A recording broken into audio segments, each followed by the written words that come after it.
बातमी आपण पाहूयात।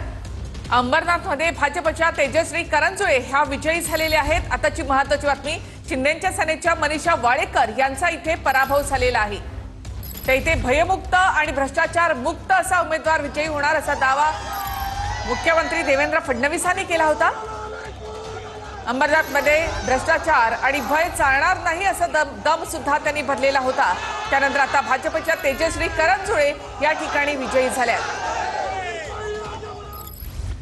मध्ये बघितलं की त्या लोकांना ते नकोच होते अशा प्रकार दिसले आणि भयमुक्त यासाठी बोलत होतं की याच्या आधीचे अनुभव होते, लोकांनी सांगितलेले होते आणि त्याच अनुभव लोकांना आला की आम्हाला काहीच करायला लागलं नाही, त्यांनीच ते केलं आणि त्याचे खड्डे खणले होतात आणि त्या खड्ड्यात पडले असं मी म्हणेन। या विजयाचं श्रेय अख्ख्या पूर्ण अंबरनाथकरांना पण आहेतच, माझ्या आई वडिलांना, माझ्या कुटुंबाला आहेत। त्याचबरोबर आमचे मार्गदर्शक रवींद्र चव्हाण साहेब यांच्या मार्गदर्शनाखालीच हे सगळं झालेलं आहे। त्याचबरोबर माझे सासरे, त्यांना मी खूप जास्त श्रेय देईन की त्यांच्या मार्गदर्शनानेच मी